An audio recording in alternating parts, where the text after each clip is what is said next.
I got so much motherfucking design on right now. Break it down, bring it back, make it clap. I got 3 old thoughts, new block, where that day. Bitches on my line, and you know.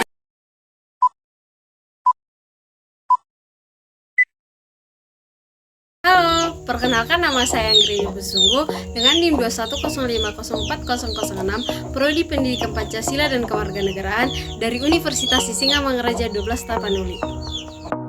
Di sini, saya akan membuat sebuah video presentasi resume dari buku Evaluasi Pembelajaran dan Konsep Manajemen, penulis Dr. Haryanto MPD, penerbit UNY Press, tahun terbit Juni 2020, cetakan pertama.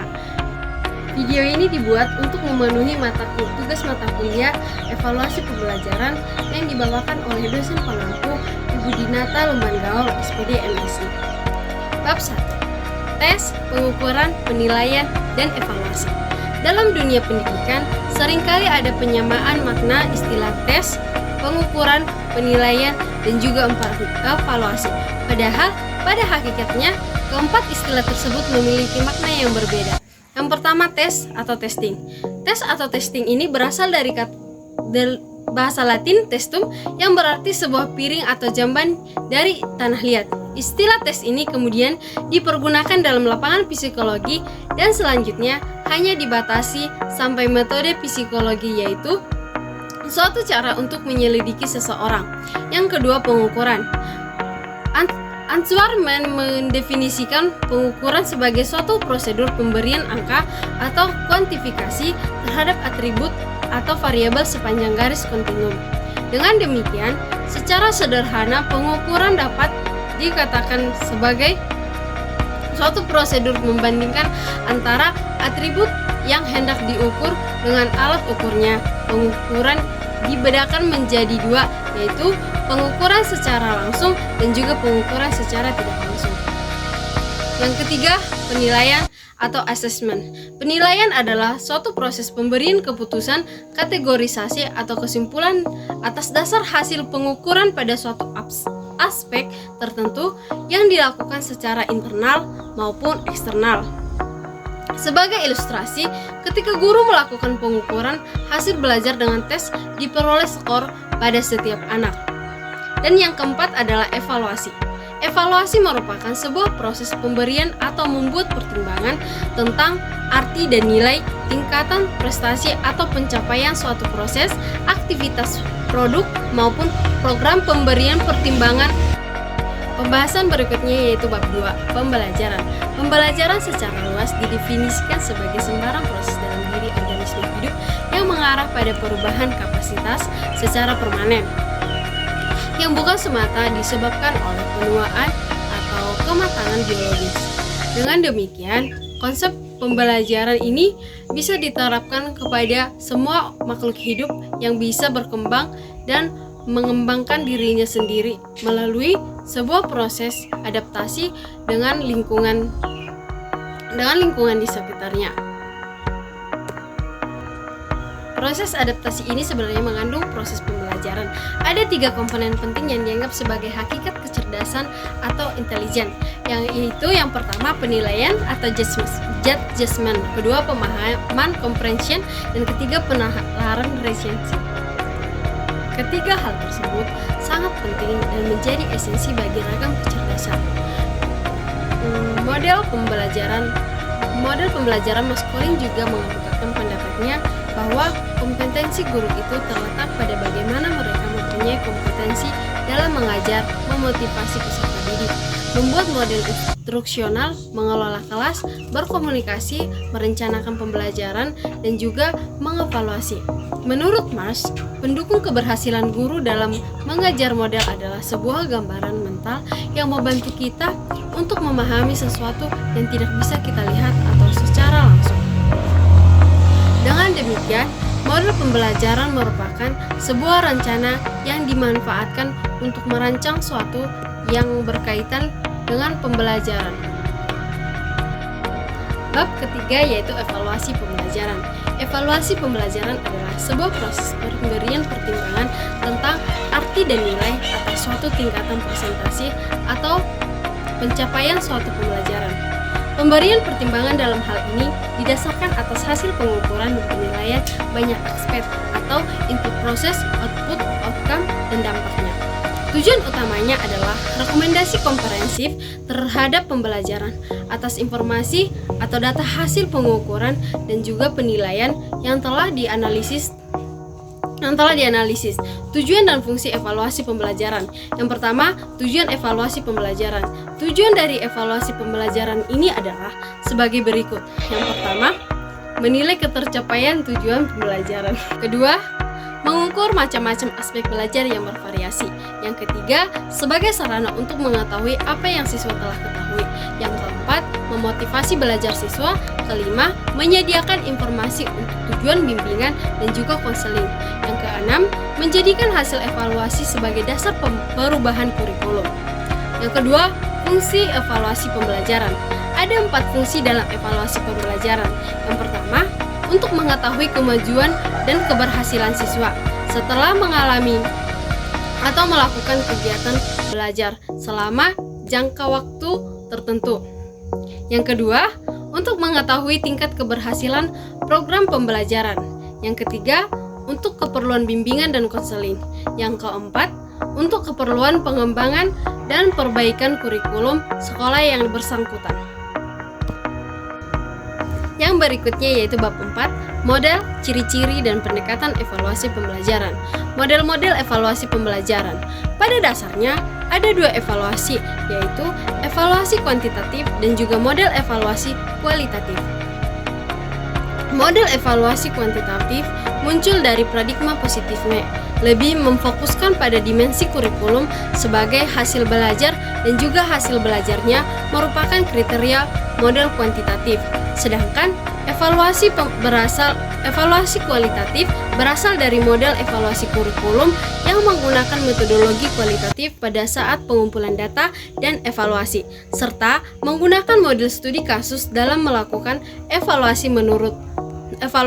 Menurut Said Hamid Hasan, model evaluasi kuantitatif terdiri dari banyak model.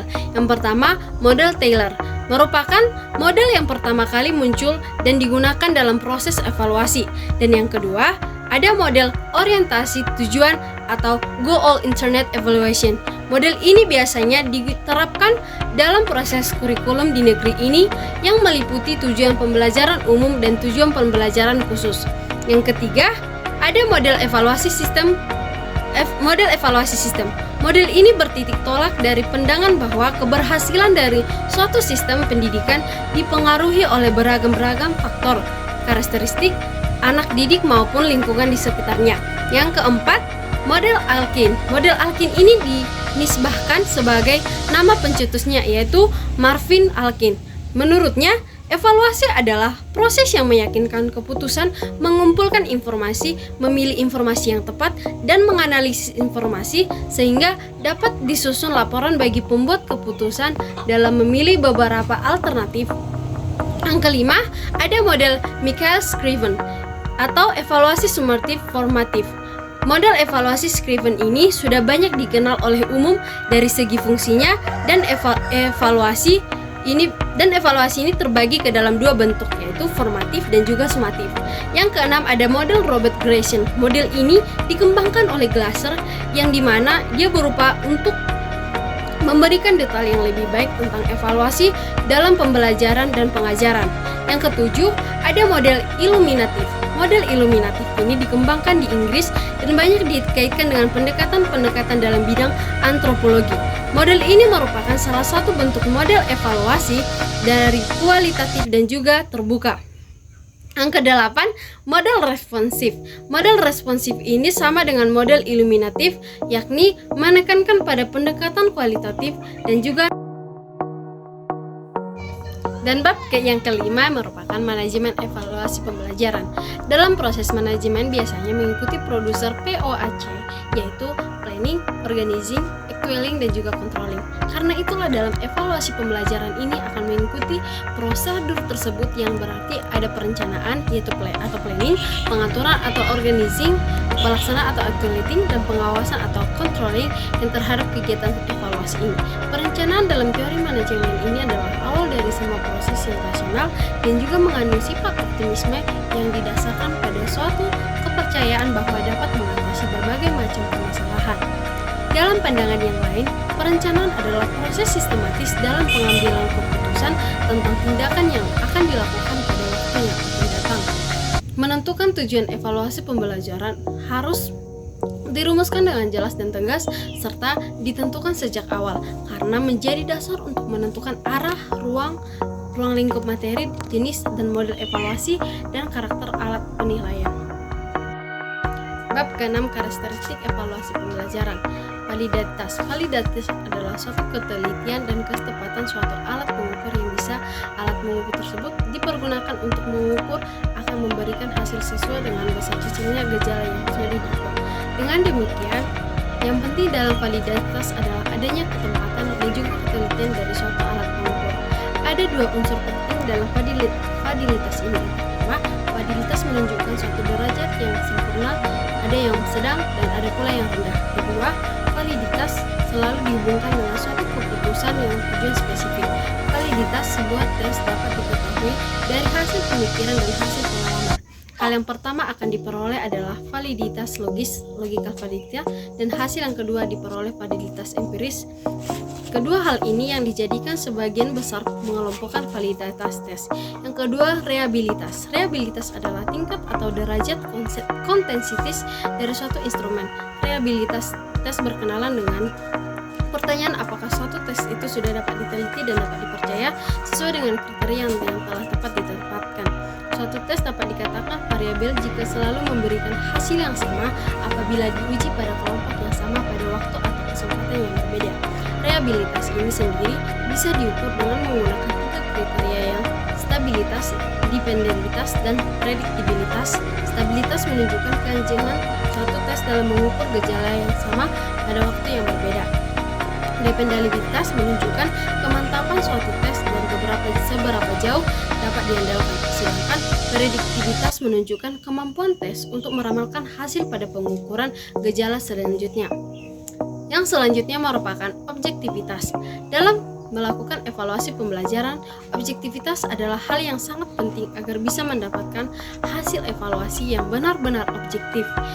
Tidak pilih kasih sesuai dengan kapasitas dan kemampuan aktual anak didik dan juga mampu memberikan gambaran yang valid tentang progresivitas anak didik.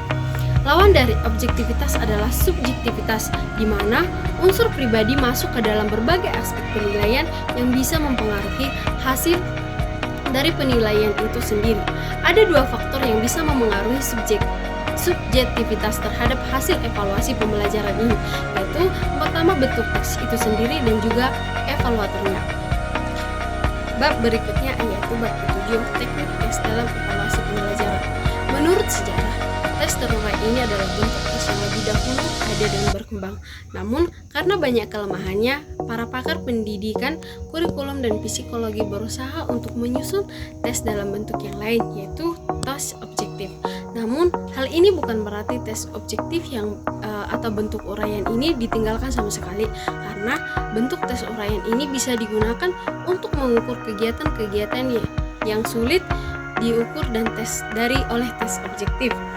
Ada beberapa kelebihan tes esai ini, yaitu yang pertama, anak didik dapat mengorganisasikan jawaban dengan pikirannya sendiri. Yang kedua, dapat menghindarkan sifat tertekan dalam menjawab soal. Yang ketiga, melatih anak didik memilih fakta yang relevan dan dalam persoalan, serta mengorganisasikannya sehingga dapat diungkapkan menjadi satu hasil pemikiran terintegrasi secara utuh. Yang keempat, jawaban yang diberikan diungkapkan dalam kata-kata dan kalimat yang disusun sendiri sehingga melatih untuk dapat menyusun kalimat dengan bahasa yang baik, benar, dan cepat. Yang kelima, soal bentuk uraian ini tepat untuk mengukur kemampuan analitik, sintetis, dan juga evaluasi. Ada pembahasan yang terakhir yaitu bab 8, teknik non-tes dalam evaluasi pembelajaran. Teknik pengumpulan data non-tes ini merupakan kebalikan dari teknik bentuk tes. Biasanya, penilaian bentuk non-tes ini dilakukan dalam suasana yang tidak mengancam atau not threatening, seperti yang terjadi pada penilaian bentuk tes. Bila pada tes terjadi one-time response untuk melihat hasil belajar, maka Pada non-tes ini, evaluasi dapat memantau proses dan hasil belajar sekaligus. Yang pertama, observasi atau observation. Observasi ini adalah suatu proses pengamatan dan juga pencatatan secara sistematis, logis, objektif, dan juga rasional mengenai berbagai fenomena, baik dalam situasi yang sebenarnya maupun dalam situasi buatan untuk mencapai tujuan tertentu.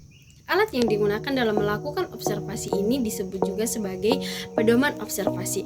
Observasi tidak hanya digunakan dalam kegiatan evaluasi, tetapi juga dalam bidang penelitian, terutama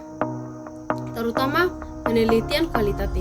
Tujuan dari observasi dalam proses pembelajaran adalah yang pertama, untuk mengumpulkan data dan juga informasi mengenai suatu fenomena, baik yang berupa peristiwa maupun tindakan, baik dalam situasi yang sesungguhnya maupun dalam situasi yang buatan. Yang kedua, untuk mengukur perilaku kelas, baik perilaku guru maupun perilaku peserta didik itu sendiri, interaksi antara peserta didik dan juga guru, dan faktor-faktor yang dapat diamati lainnya, terutama kecakapan sosial atau social skills. Yang ketiga adalah menilai proses dan hasil belajar peserta didik, seperti tingkah laku anak didik pada waktu belajar, berdiskusi, mengerjakan tugas dan hal lainnya. Yang keempat, menilai performa guru dalam mengajar, membentuk suasana kelas, melakukan hubungan sosial sesama guru, hubungan sosial dengan sesama anak didik, dan juga perilaku sosial lainnya. Selanjutnya ada wawancara atau interview. Mengumpulkan informasi tentang siswa melalui komunikasi pribadi adalah suatu yang sangat penting, karena hal ini menumbuhkan sikap efektif yang sangat penting dalam proses pembelajaran. Selain itu, guru akan menunjukkan apa yang anak didik harus lakukan pelajari melalui interaksi bersama dengan mereka. Yang berikutnya, bagan partisipan. Yang berikutnya ada daftar cek dan juga skala tujuan. Dalam buku tersebut terdapat kelebihan dan juga kekurangan. Kelebihannya menurut saya bukunya lengkap karena terdapat beberapa pendapat dari para ahli. Yang kedua, kekurangannya menurut saya buku tersebut terlalu monoton untuk dibaca karena warnanya yang monoton tanpa ada warna dan juga gambar. Sekian hasil presentasi yang bisa saya lakukan. Terima kasih.